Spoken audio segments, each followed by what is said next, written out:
টিয়া বাসায় আসার পর থেকেই ঘরে ঘরে পায়চারি করছে।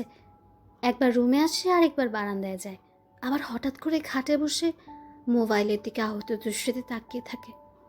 অতিরিক্ত চিন্তার চাপে সে দুপুরে ভালো মতো খাওয়া দাওয়াও করেনি, কারণ রাতেই যে তার ফেক আইজির প্রেমিক অফলাইন হয়েছে, এখনও সে অনলাইনে আসেনি। দিয়া এই 1 মাসের মধ্যে অপরিচিত মানুষটির মায়ায় পড়ে গেছে।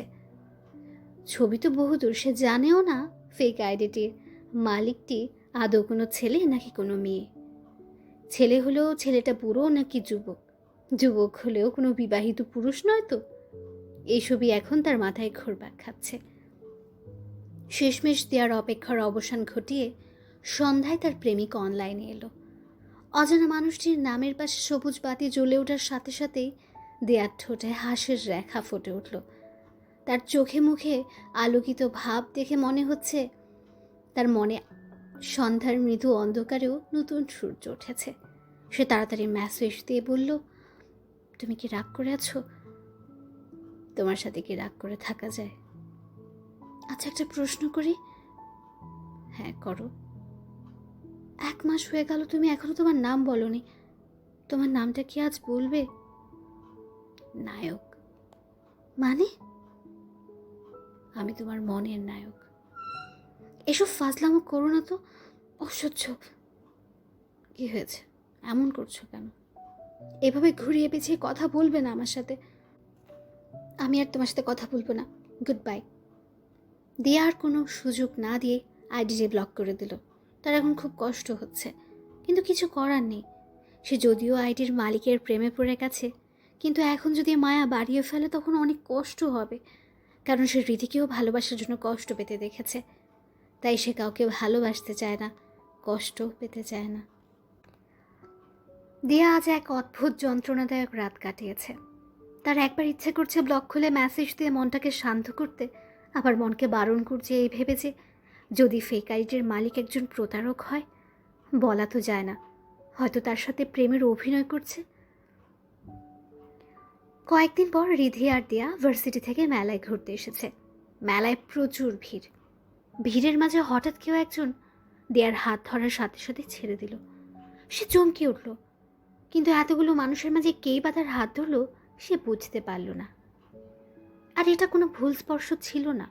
সে অনুভব করেছিল একটা হাত আলতোভাবে তার হাতটি নিজের হাতের মুঠোয় নেওয়ার সাথে সাথেই ছেড়ে দিয়েছে। আজ রিধি আর দিয়া হাত ভর্তি কানাকাটা করেছে। এরপর মেলায় ঘোরাঘুরি শেষ হলে রিধি অনেককে ফোন দিয়ে আসতে বলল। দিয়া রিধিকে জিজ্ঞেস করলো, কেউ আসবে? রিধি বলল, হ্যাঁ ভাইয়া আসবে, ভাইয়া বলেছে এখানে দাঁড়াতে। অনেক কিছুক্ষণ পর তাদের সামনে এসে দাঁড়ালো। এরপর দিয়া আর অনেকের চোখাচোখি হয়ে গেল, আর দিয়ার সাথে সাথে চোখ নামিয়ে ফেলল। কিন্তু কেন যেন দিয়ার মনে হয়েছে অনেকের চোখের মাঝে এক অদ্ভুত রহস্য ছিল। এদিকে রিধি দিয়াকে বাসায় নিয়ে এলো। আদিবাসের দিকে দিয়াকে দেখে খুশি হলেন। তিনি দিয়ার সাথে গল্প জড়িয়ে দিলেন। আদিবাসের দিকা খুব সাদা মনের মানুষ, যে কোনো বয়সের মানুষের সাথে তিনি খুব ভালোভাবে মিশে যেতে পারেন। অনেকক্ষণ গল্প করার পর তিনি উঠে বললেন, তুমি বসো মা, আমি নাস্তা বানিয়ে আনছি। দিয়া বলল, না আন্টি, আমি বাসায় যাব। হঠাৎ অনেক বলে উঠল, তোমার ভাই আসবে, তখন চলে যাও। রিধিও অনেকের কথায় সায় দিয়ে বলল, রোহান ভাই আমাকে গান শেখাতে আসবে, আজকে তুইও না হয় আমার সাথে ফ্রি ক্লাস করিস। দিয়া রিধির হাত ধরে ধীরকণ্ঠে বলল, আমার খুব লজ্জা লাগছে দিদি। রিধি একটু জোরে বলে উঠল, ও মা, ছেলে দেখতে এসেছে নাকি, তো লজ্জা পাওয়ার কি আছে? দিয়া চোখ বড় বড় করে রিধির দিকে তাকালো। এরপর অনেকের দিকে তাকিয়ে লজ্জায় চোখ নামিয়ে নিল। অনেক দিয়ার দিকে তাকিয়ে মুচকে এসে তার রুমে চলে গেল। এরপর রোহান এসে রিধির ক্লাস নেওয়া শেষে দিয়াকে নিয়ে চলে যাওয়ার আগে আরও একবার দিয়া অনেকের মুখোমুখি হলো। এবার অনেক অদ্ভুত দৃষ্টিতে দিয়ার দিকে তাকিয়ে আছে। দিয়া এবার আর চোখ নামায়নি, সেও অনেককে ভালোভাবে দেখছে। মনে মনে ভাবছে, সে ফেক আইডির মালিক অনেক হবে না তো। বাসায় এসে দিয়া ফেক আইডি থেকে আসা সব মেসেজ আবার পড়তে লাগলো, একদম শুরু থেকে শেষ পর্যন্ত। এই কয়েকদিন দিয়া কোনো কারণ ছাড়াই আগের মেসেজগুলো অনেকবার পড়েছিল। কিছু কিছু মেসেজ পড়তে পড়তে একদম মুখস্থ হয়ে গেছে তার। এখন তার মনে হচ্ছে হয়তো অনেকই হতে পারে। তাছাড়া তার আর কাউকে সন্দেহ হচ্ছে না। এতদিন তো তার অনিকের কথা মাথায়ও ছিল না, কিন্তু আজ অনিককে দেখে তার মনে পড়ল সে কলেজ গেটের সামনে অনেকবার অনিককে দেখেছিল। আর অনিক যেহেতু দিয়াদের বাসায় আসতো, সেহেতু দিয়ার অনেক পছন্দ অপছন্দের কথাও জানতো। আর দিব্য যেদিন ঈশাকে প্রপোজ করেছিল, সেদিন অনিকও তার পেছনে অনেক ঘুরঘুর করেছিল। এসব ভাবতে ভাবতে হঠাৎ দিয়ার মুখে প্রশান্তের হাসি ফুটে উঠল। সে দেরি না করে মোবাইল হাতে নিল আর ফেক আইডি আনব্লক করে মেসেজ দিয়ে বলল, তুমি কি আমার সাথে দেখা করতে পারবে? এরপর দিয়া সারা রাত উত্তরের অপেক্ষায় বসেছিল, কিন্তু কোনো সাড়া পায়নি।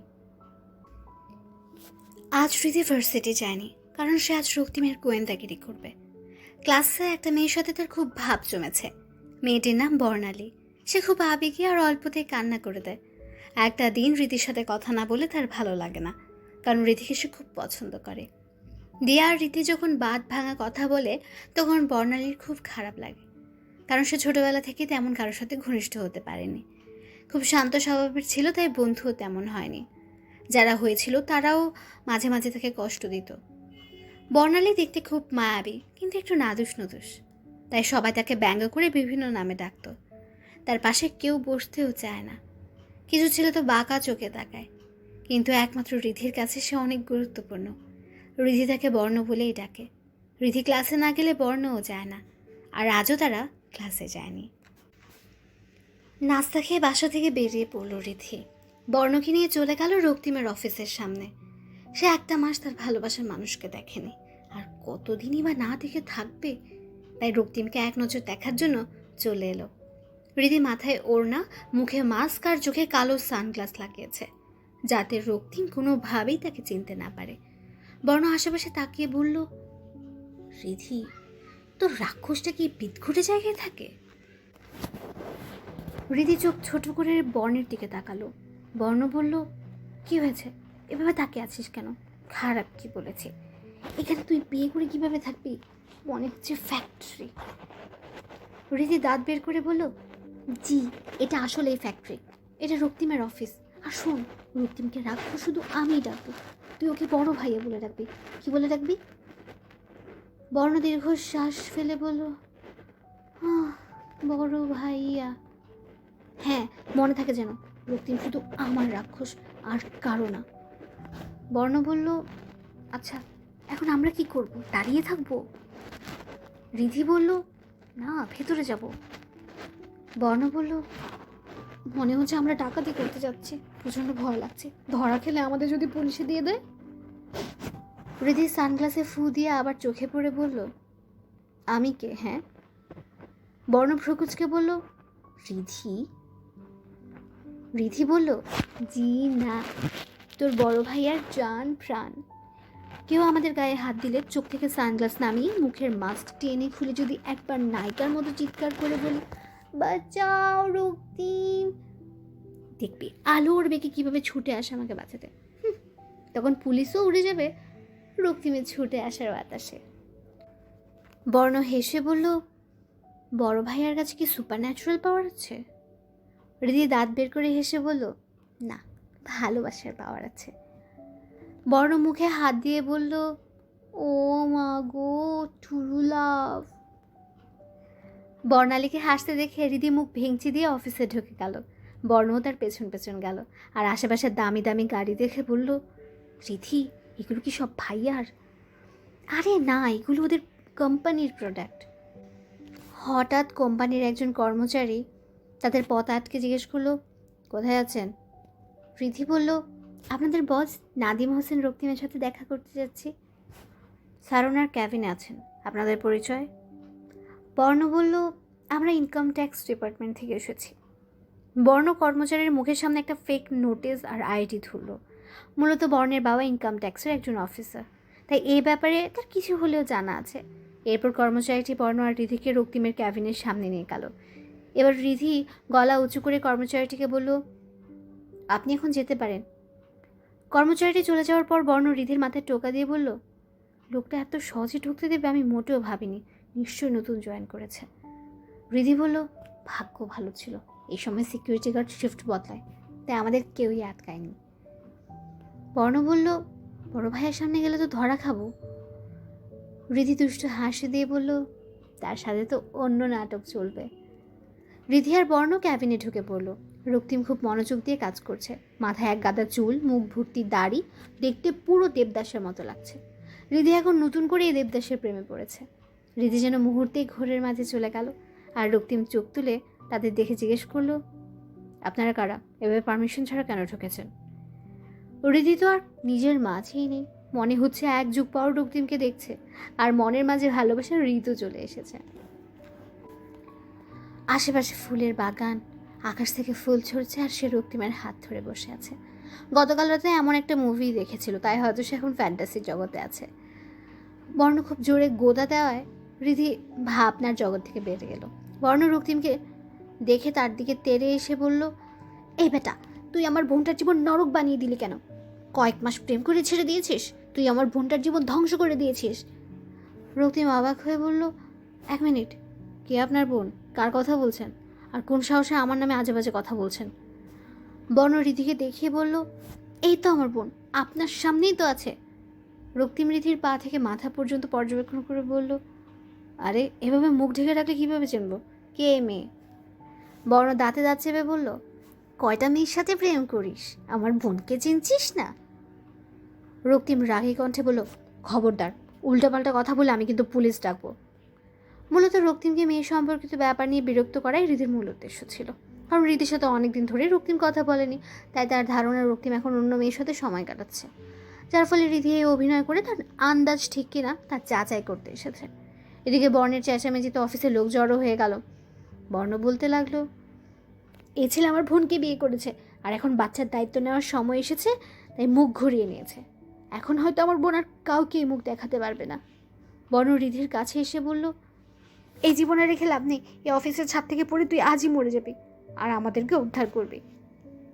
এদিকে তাদের চেঁচামেচি শুনে অফিসের বাকি সবাই কানাঘুষা করছে, আর রিধি মনে মনে হাসছে আর বলছে, আমার পচা মাছ যখন মজা পৌঁছো। এটা এতদিন আমার কাছ থেকে দূরে থাকার শাস্তি, আমাকে 1 মাস ফোন না দেওয়ার শাস্তি, আমাকে অপেক্ষায় রাখা, আমার সাথে দেখা না করা, আর আমাকে অনেক বেশি কষ্ট দেওয়ার শাস্তি। তোমার সম্মানের ফালুদানা বানিয়ে আমি কিভাবে শান্তিতে থাকবো বলো? রক্তিম শান্ত কণ্ঠে বলল, আমি আপনাদের চিনি না, দেখুন আপনারা খুব বড় সমস্যার সৃষ্টি করছেন। বর্ণ কাঁদো কাঁদো কণ্ঠে বলল, আমার বোনটার কি হবে? আপনি কি আমার বোনকে ভালোবাসেন না? শুনুন, আমার জীবনে শুধু একজনই আছে, আমি কারোর সাথে প্রেমের নাটক করিনি, আর বিয়ে তো বহু দূর।